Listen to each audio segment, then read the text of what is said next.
Hello guys, क्या हाल चाल है आप सभी के। उम्मीद करता हूँ आप बहुत बढ़िया होंगे। तो अभी तक अपन ने केमिस्ट्री जो पीएनएसटी की सीरीज चली थी उसमें एक सेट मैंने आपको क्लियर करवा दिया है।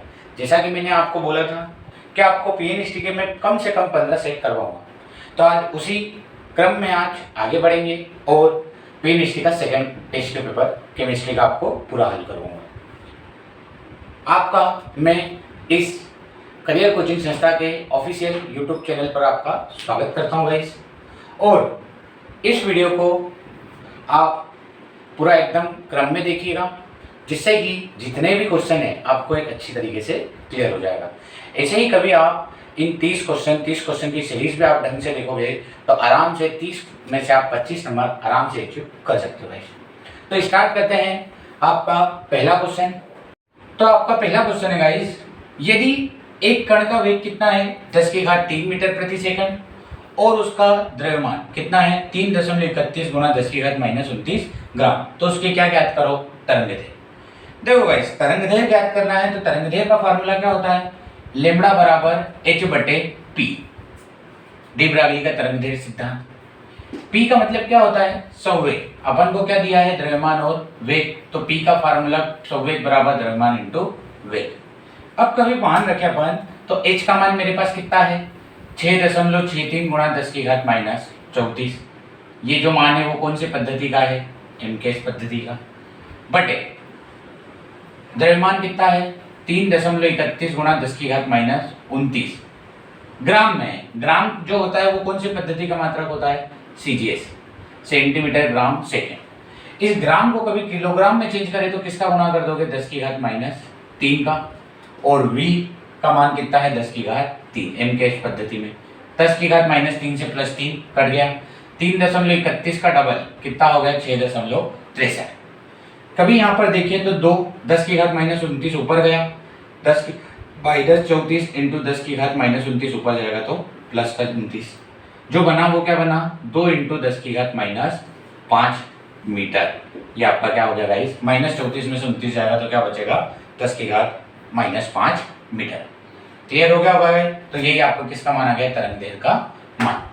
आपके पास दूसरा क्वेश्चन है। आपका दूसरा क्वेश्चन आपको निकालने को दिया है साम्य स्थिरांक। क्या निकालने को दिया है, साम्य स्थिरांक। देखिए गाइस, दूसरा क्वेश्चन में वो लिख रहा हूं 1/2 ए गैसीय अवस्था में है, 1/3 बी गैसीय अवस्था में है, और इससे बन रहा है सी, वो भी काय अवस्था में है, गैसीय अवस्था में। तो इसके लिए किसकी गणना करो, साम्य स्थिरांक की गणना कीजिए।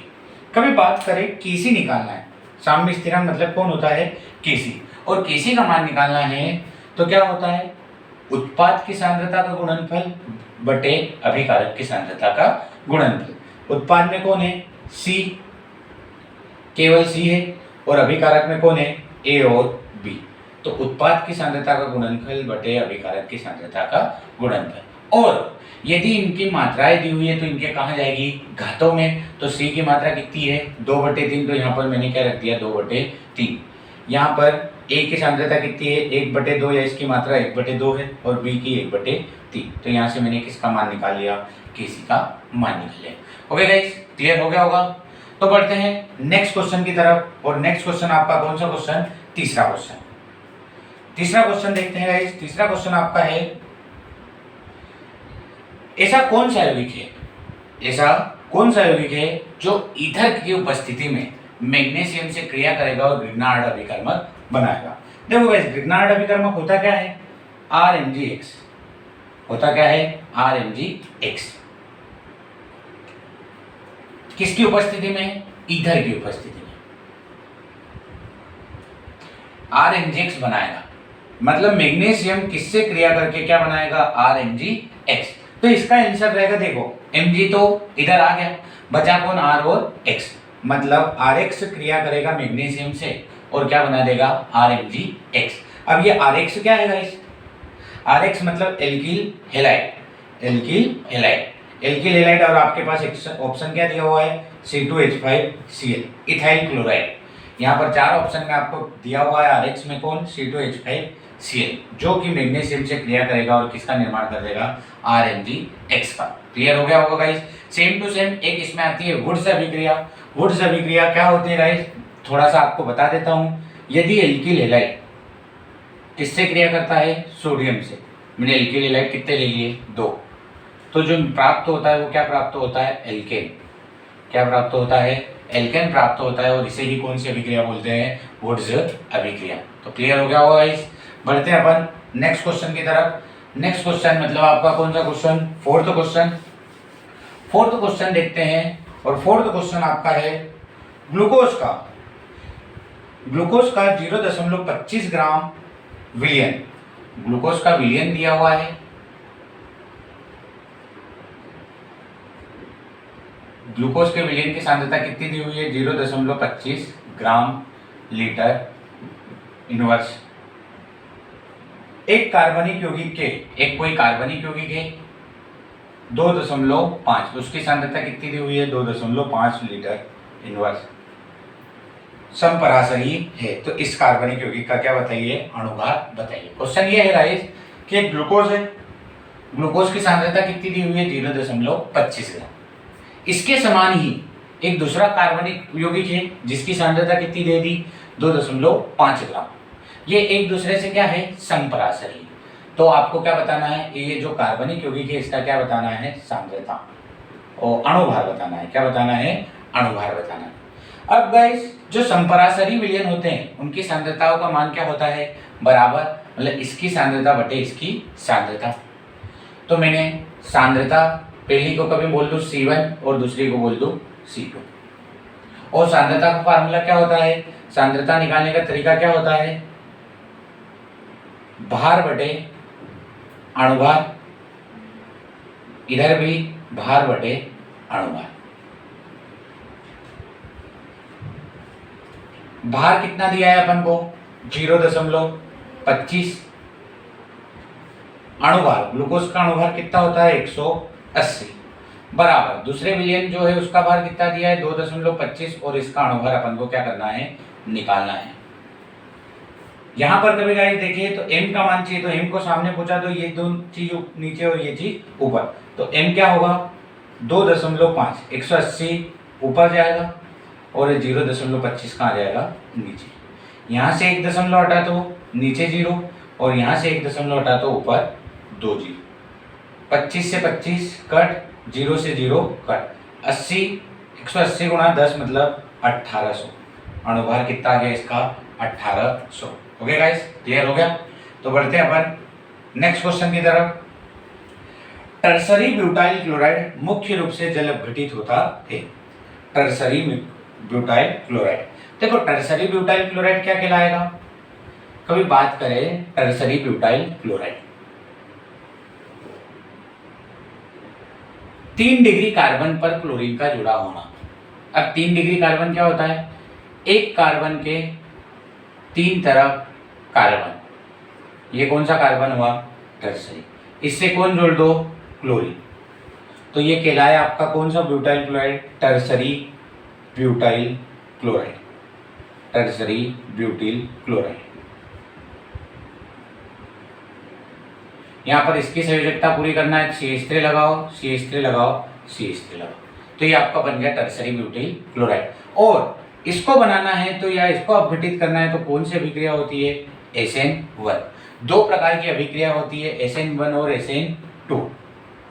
तो यदि टर्सरी ब्यूटिल क्लोराइड बनाना है तो इसमें SN1 अभिक्रिया होगी। क्यों, क्योंकि SN1 अभिक्रिया में किसका निर्माण होता है, कार्बोकेटायन का, और स्थायी कार्बोकेटायन का निर्माण होता है। तो इससे आसानी से कौन जुड़ सकता है, क्लोराइड जुड़ सकता है, या इसमें हेलोजन क्या हो सकता है, अलग हो सकता है। तो SN1 अभिक्रिया द्वारा टर्सरी ब्यूटिल क्लोराइड का क्या कर सकते हैं अपन, अपघटन किया जा सकता है। तो ये आपका कौन सा क्वेश्चन था, 5th क्वेश्चन था, और आपको आसानी से समझ में आ गया होगा। तो बढ़ते हैं अपन 6th क्वेश्चन पे।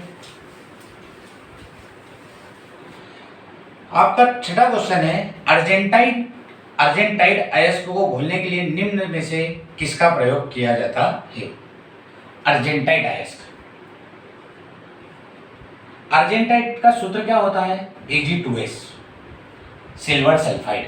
सिल्वर सल्फाइड ये किसका सूत्र होता है? अर्जेंटाइट का।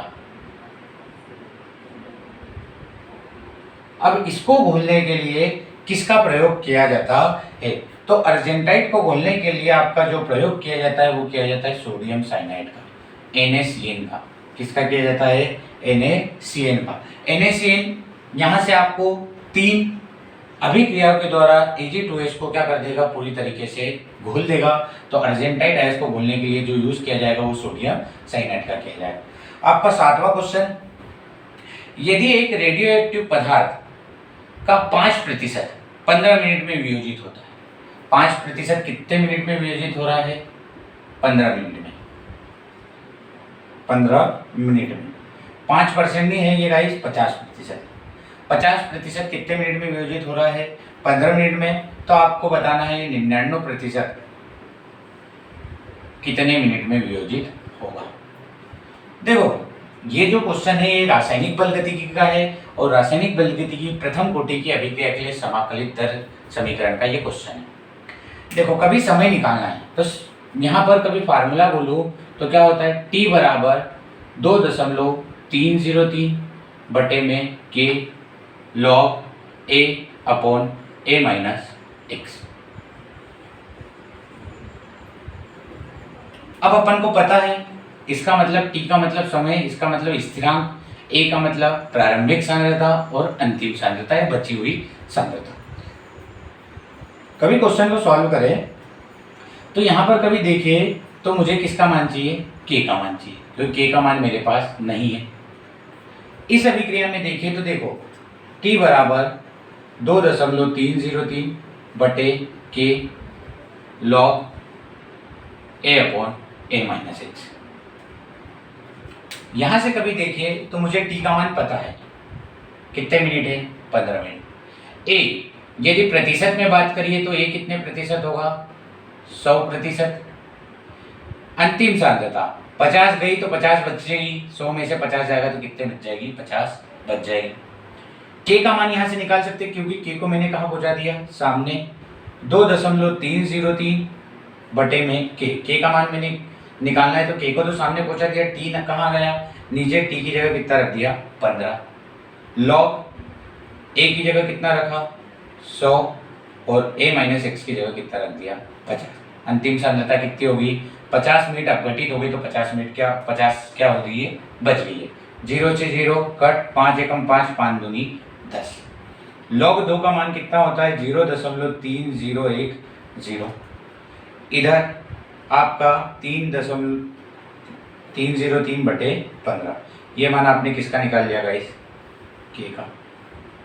क्लियर हो गया?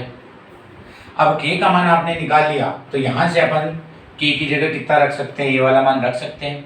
तो अपन इसको हल करते हैं। T बराबर 2.303 बटे में K की जगह मैंने कितना रख दिया? 2.303 बटे 15 गुणा 0.3010 रख दिया। लॉग A कितने प्रतिशत? 100%। कितने प्रतिशत अपघटित? 99%। तो बची होगी कितने? 1%। अब 1% मतलब 100 में से 99 गया तो आपका कितना बचने वाला है?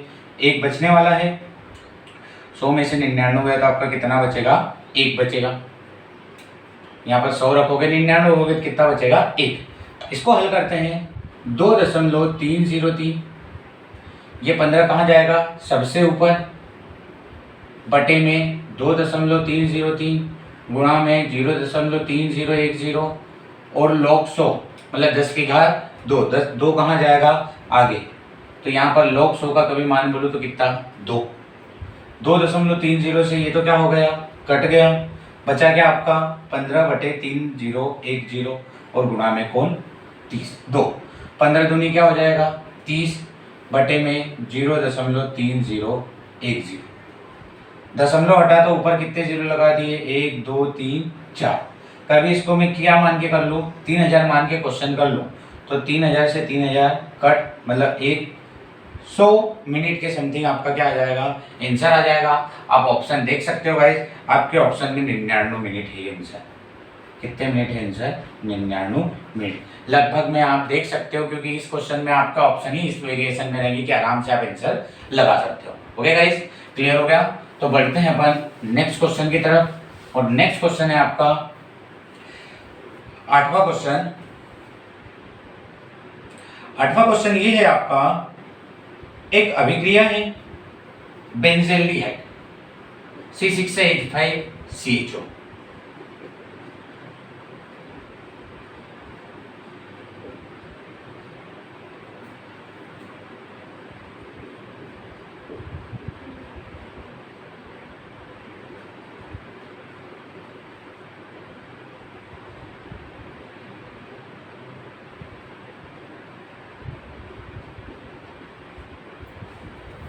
अभिक्रिया है कि बेंज़ेल्डिहाइड किससे क्रिया कर रहा है? एस्टर से,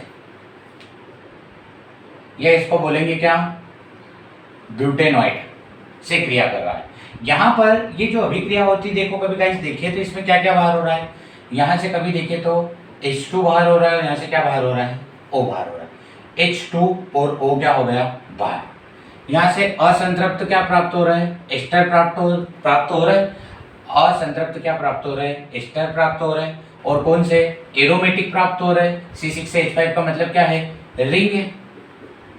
तो जब बेंज़ेल्डिहाइड एस्टर से रिएक्शन करता है और असंतृप्त एरोमेटिक एस्टर प्राप्त होता है, तो ये जो अभिक्रिया होती है वो कौन सी होती है? क्लेजन। कौन सी अभिक्रिया होती है? क्लेजन संघनन। तो यहाँ पर ये जो अभिक्रिया का नाम होगा वो कौन सी अभिक्रिया होगी? क्लेजन संघनन होगी। अगली क्वेश्चन देखते हैं, आर्थो व पेरा नाइट्रोफिनॉल। आर्थो व पेरा नाइट्रोफिनॉल। आर्थो व पेरा नाइट्रोफिनॉल का मतलब क्या होगा? पहले तो अपन फिनॉल बनाते हैं, ये है आपका फिनॉल। आर्थो मतलब ओ एच कहां पर है? आर्थो की स्थिति पर। पेरा, ये फिनॉल बनाया, और ओ एच कौन सी स्थिति पर है? पेरा स्थिति। इनको क्या करना है? पृथक करने के लिए कौन सी विधि सर्वोत्तम है? तो ये जो विधि है भाप आसवन विधि, या कौन सी विधि इसको बोल सकते हो? आसवन विधि। आर्थो व पेरा नाइट्रोफिनॉल को अलग अलग पृथक करना है, तो इसके लिए जो विधि है वो कौन सी विधि है? आसवन विधि। अगले क्वेश्चन पे बढ़ते हैं। ये आपका क्वेश्चन था 9वां, ये क्वेश्चन था 8वां। अब आता है कौन सा क्वेश्चन? 10वां क्वेश्चन। आयोडोफार्म AgNO3 के साथ गर्म करने पर अवक्षेप देता है, जबकि क्लोरोफॉर्म नहीं, क्यों? आयोडोफार्म मतलब CH3 AgNO3 के साथ गर्म करने पर अवक्षेप देता है, पर क्लोरोफॉर्म क्यों नहीं देता? आयोडोफार्म में देखें तो कौन सा बंध उपस्थित होता है? Ci बंध। और क्लोरोफॉर्म में देखें तो कौन सा बंध होता है? CCl बंध। यहां पर आयोडोफार्म AgNO3 से साथ रिएक्शन कर सकता है। इसका कारण, मेन कारण क्या है कि इसमें Ci बंध आसानी से क्या हो जाता है? टूट जाता है। यहाँ पर कभी देखिए CHCl3 में CCl बंध होता है, और ये CCl बंध आसानी से नहीं टूटता, इसलिए क्लोरोफॉर्म इससे रिएक्शन मतलब इसके साथ अवक्षेप नहीं देता, पर आयोडोफार्म AgNO3 के साथ अवक्षेप दे देता है। क्यों क्या नहीं देता? क्योंकि ये मजबूत प्रकृति का बंध होता है, और ये कमजोर प्रकृति का क्या होता है? बंध होता है। तो यहाँ पर ये आसानी से टूट जाएगा, और ये आसानी से टूटने वाला नहीं है। मतलब ये आसानी से क्रिया कर सकता है, ये करने वाला नहीं है, मतलब बंध टूटने वाला नहीं है। तो क्लोरोफॉर्म क्यों नहीं देता? क्योंकि इसमें CCl बंध उपस्थित होता है। ओके गाइस, अगला टॉपिक है आपका, अगला क्वेश्चन है आपका 11वां, एथाइन का समजात है। एथाइन का समजात। एथाइन क्या होता है गाइस? एल्काइन श्रेणी का एक सदस्य। पहला सदस्य कौन है? एथाइन। तो एथाइन का समजात बताना है, तो एथाइन मतलब CH ट्रिपल बॉन्ड CH, मतलब कौन है? C2H2। मतलब इसका सामान्य फार्मूला क्या है? CnH2n-2। कभी यहाँ समझात पूछे तो इसके जैसा कोई सा भी यौगिक आपको ऑप्शन में दिख रहा है या नहीं दिख रहा है? मतलब एल्काइन श्रेणी का ऑप्शन दिखना चाहिए। दूसरा देखो तो यहाँ पर कितना रख दूंगा? 2, 2 दूनी 4, 4 में से 2 गया, 2 2 वाला तो हो गया, 3 रखा, 3 दूनी 6, 6 में से 2 गया, 4 4 रखा, 4 दूनी 8, 8 में से 2 गया 6, 5 रखा, 5 दूनी 10, 10 में से 2 गया 8। Ethyne, propyne, butyne, pentyne, hexyne, septyne, octyne, ये सब क्या है? एथाइन के संज्ञा आते हैं, मतलब उसकी श्रेणी में। एथाइन में जो भी आता है उनमें जो संकरण होता है वो कौन सा संकरण होता है? sp संकरण। sp संकरण में कभी देखिए तो s लक्षण कितना प्रतिशत है? 50%। p लक्षण कितना प्रतिशत है? 50%। और जितना ज्यादा s लक्षण होगा उसकी प्रकृति उतनी क्या होगी? अम्लीय प्रकृति को वो प्रदर्शित करेगा। तो यहाँ पर कभी देखिए तो एथाइन कौन सी प्रकृति को प्रदर्शित करेगा? अम्लीय प्रकृति को। Okay guys, clear? तो ये अपना कौन सा क्वेश्चन था? 11वां क्वेश्चन। तो आपका 12वां क्वेश्चन है, एक दुर्बल अम्ल का 0.1 जलीय विलयन 2% आयनित होता है। जल का आयनिक गुणनफल 10⁻⁻14 है, तो इसमें किसकी सांद्रता निकालना है? OH माइनस आयन की सांद्रता। देखो H plus into OH minus किसके बराबर होता है? KW के बराबर, जल के आयनिक गुणनफल के बराबर। KW आयनिक गुणनफल का मान कितना दे दिया? 1 × 10⁻14। मुझे कभी H प्लस की सांद्रता पता चल जाए तो मैं किसकी सांद्रता निकाल सकता हूँ? OH माइनस की। H प्लस मतलब अम्ल की सांद्रता, अम्ल की सांद्रता बराबर क्या होती है? C into alpha, C into alpha. H plus की सांद्रता निकल जाएगा। C कितना है मेरे पास? 0.1 और विलयन 2% आयनित हो जाता है, मतलब अल्फा मतलब वियोजन, तो प्रतिशत में बटे में 100, दशमलव हटा तो क्या लगा दिया मैंने? 0। ये 3 0 ऊपर जाएंगे तो क्या बना? 2 × 10⁻³ ये किसका मान आ गया मेरे पास? H प्लस का। KW की जगह में कितना रख दूंगा? 1 × 10⁻14 बराबर H प्लस की जगह कितना रखूंगा? 2 × 10⁻³ ये कहाँ जाएगा? नीचे। बचेगा क्या? OH minus. ये -3 ऊपर गया तो क्या हो गया? प्लस का 3, 10⁻14 में से प्लस का 3 जाएगा, कितना बचेगा? 10⁻11। 1/2 का मतलब क्या होगा? 0.5। ये दशमलव हटा, नीचे लगा 10, ये 10 ऊपर बोला -10, मतलब आपका आंसर क्या आया? 5 × 10⁻10 या 0.5 × 10⁻11। ओके गाइस, अगला क्वेश्चन देखते हैं। चौथे ऊर्जा स्तर में कक्षों की कुल संख्या। चौथा ऊर्जा स्तर का मतलब क्या होता है? चौथी कक्षा। और चौथी कक्षा में क्या बताना है आपको? कक्षकों की कुल संख्या। कक्षकों की कुल संख्या किसके बराबर होती है? n वर्ग के बराबर। n वर्ग मतलब n का मतलब क्या होती है? कक्षा। अब यहाँ पर कितना बोला है? 4, सॉरी चौथा बोला है तो 4 का क्या कर दिया मैंने? वर्ग, तो टोटल आंसर क्या आ गया? 16। ये किसका है? कक्षकों के लिए क्या होता है? n वर्ग। कभी इलेक्ट्रॉनों का बोलता तो इलेक्ट्रॉनों का क्या होता है? 2n वर्ग। 2n वर्ग का मतलब क्या होता है? 2 × n की जगह 4, 4 का वर्ग 16, 16 दूनी 32। ये किसके लिए है? इलेक्ट्रॉनों के लिए 2n वर्ग, कक्षकों के लिए n वर्ग। और उपकोष का कभी बोलता तो उपकोष किसके बराबर होते हैं? n के बराबर। याद रखना, ये क्वेश्चन भी आता है। कक्षकों की संख्या n वर्ग के बराबर होती है, इलेक्ट्रॉनों की संख्या 2n वर्ग के बराबर होती है और उपकोष की संख्या n के बराबर होती है। ओके गाइस, 27 डिग्री सेल्सियस पर H2 अणु का क्या बताना? अधिकतम प्रायिकता वेग। H2 अणु का अधिकतम प्रायिकता वेग। अधिकतम प्रायिकता वेग का फार्मूला क्या है? √8 RT बटे पाई m। 8 RT बटे पाई m। इससे क्या निकाल सकते हैं आप? अधिकतम प्रायिकता वेग। 8 की जगह मैंने क्या रखा? 8, r की जगह r का मान 8.31031 या 314। t यहाँ पर t काय में है? सेल्सियस में।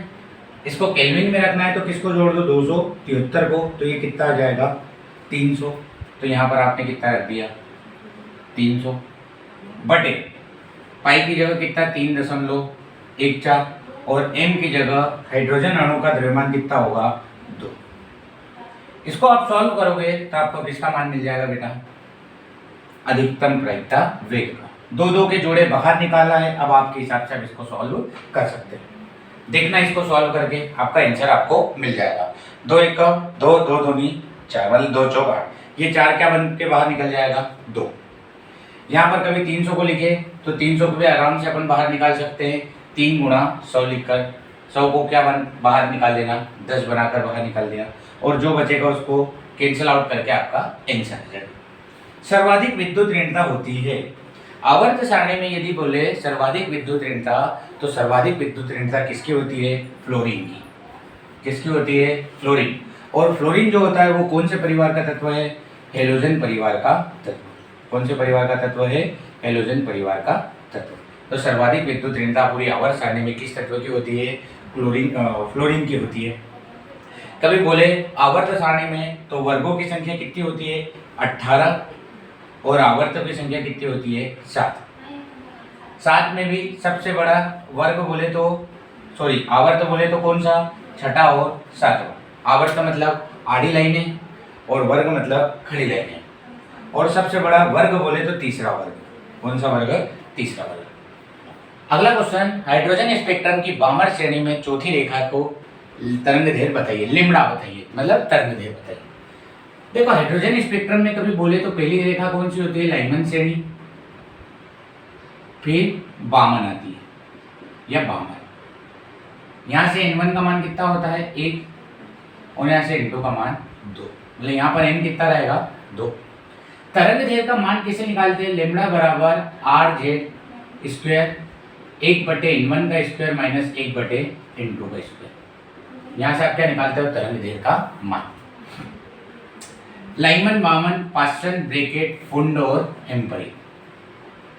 बामन श्रेणी की ये पहली रेखा, ये दूसरी, ये तीसरी और ये चौथी।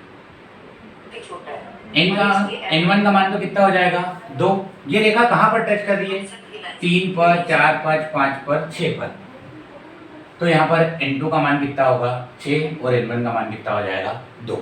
r का मान आपको कितना दिया है रखने को, 109,677।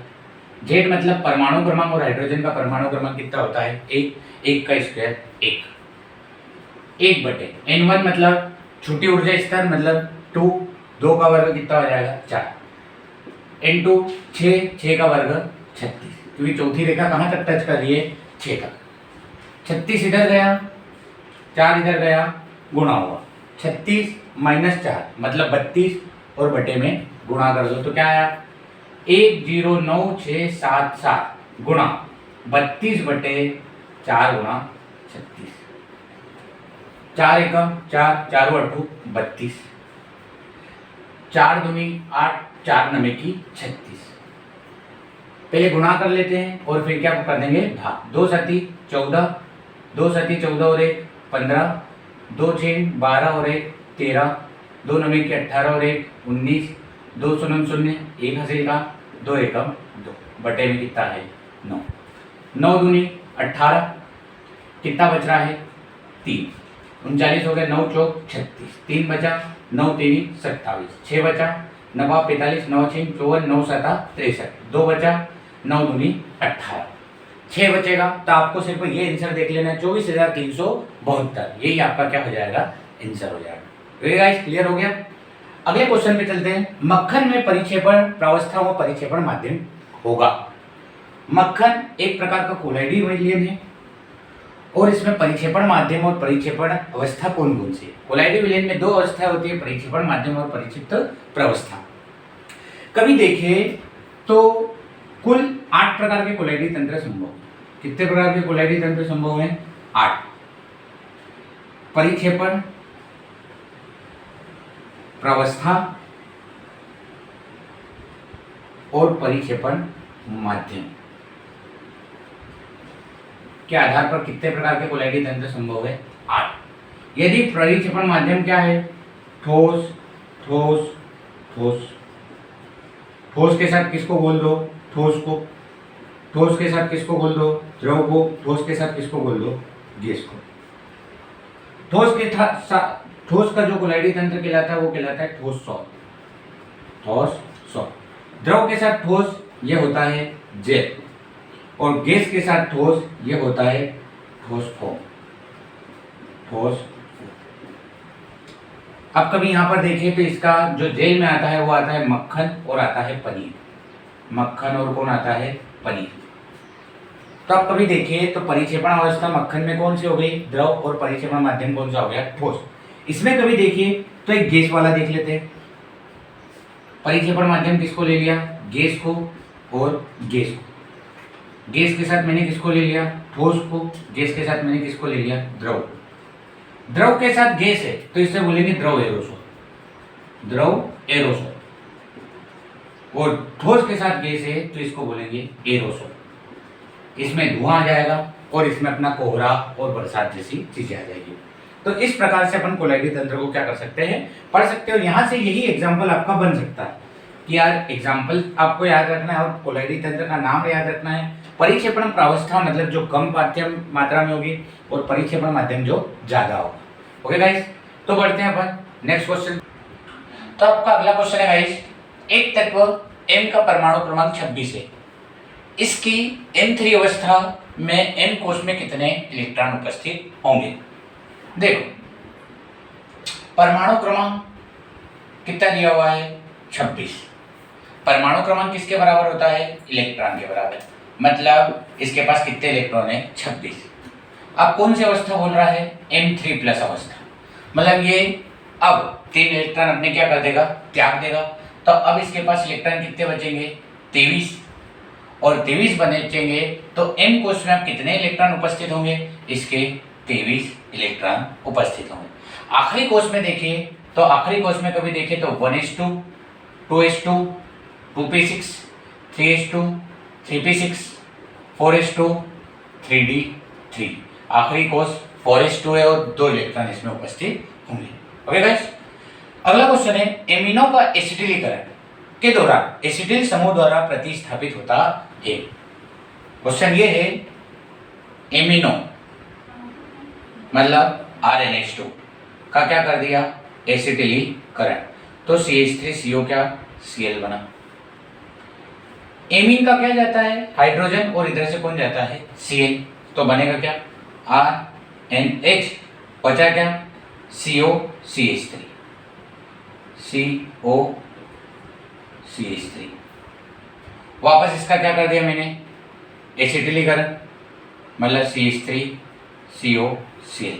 यहाँ से कौन जाएगा H, यहाँ से कौन जाएगा Cl, बचा क्या RNCO CH3, और यहाँ मैंने क्या लगा दिया CO CH3।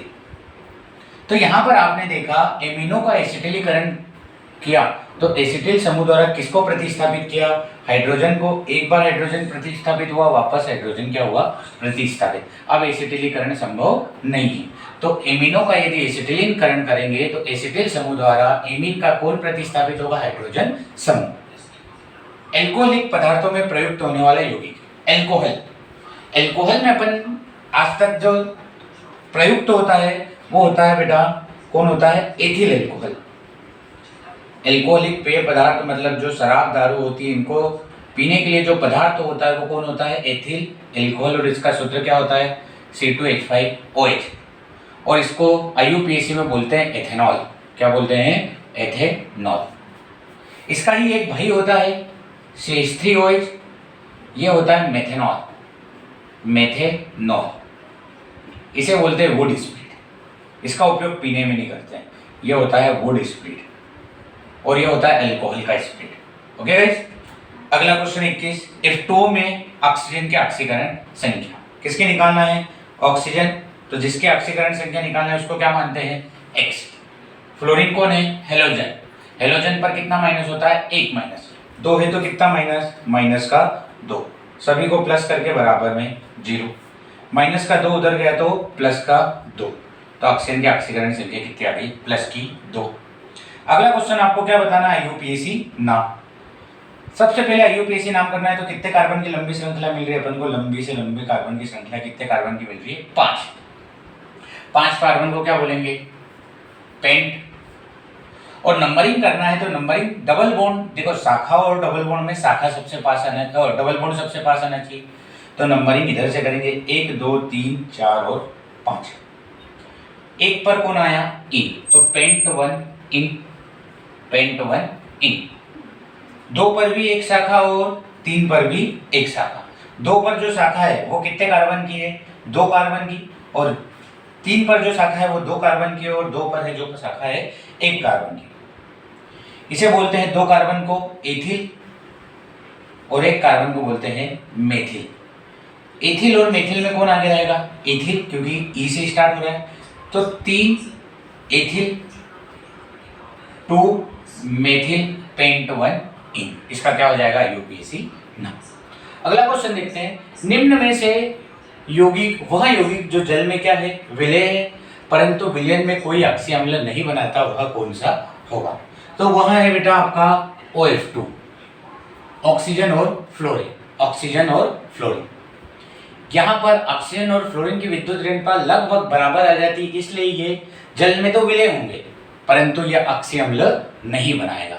हाइड्रोजन बॉन्डिंग के कारण तो यहाँ पर SO2 HCl4 SO3 ये सब भी जल में विलय है, पर ये और क्या बना सकते हैं? अक्षीय अम्ल बनाएंगे, पर OF2 अक्षीय अम्ल का काम नहीं करेगा क्योंकि इसकी विद्युत ऋणात्मकता सबसे ज्यादा होती है। एमिलोज व एमिलोपेक्टिन का मिश्रण कहलाता है। एमिलोज और एमिलोपेक्टिन का मिश्रण क्या कहलाता है गाइस? स्टार्च, जिसमें एमिलोज काय में विलय होता है? जल में, और एमिलोपेक्टिन जल में अविलय होता है, और इन दोनों का मिश्रण क्या कहलाता है? आपका स्टार्च। और स्टार्च एक प्रकार कौन से पॉलीसेकेराइड है? पॉलीसेकेराइड। कौन से सेकेराइड? पॉलीसेकेराइड। और पॉलीसेकेराइड में ये कौन से पॉलीसेकेराइड? समपॉलीसेकेराइड वे गाइस, जो कि अनाज वाली फसलों में उपस्थित होती है। अगला क्वेश्चन, एक गैस फूलों का रंग अपचयन द्वारा तथा दूसरी गैस ऑक्सीकरण द्वारा उड़ा देती है। एक गैस कौन सी है जो फूलों का रंग अपचयन द्वारा तथा दूसरी गैस ऑक्सीकरण द्वारा उड़ा देती है, वह कौन सी है? तो इसमें आपका जो ऑप्शन है सल्फर डाइऑक्साइड, इसको उपयोग अपचयन के द्वारा फूलों का रंग क्या कर सकते हैं? उड़ा सकते हैं। और दूसरी गैस ऑक्सीकरण मतलब क्लोरीन का उपयोग करके ऑक्सीकरण करके इसका फूलों का रंग क्या कर सकते हैं? उड़ा सकते हैं, मतलब कलर लेस कर सकते हैं। किसका किसका उपयोग करके? सल्फर डाइऑक्साइड का और क्लोरीन का।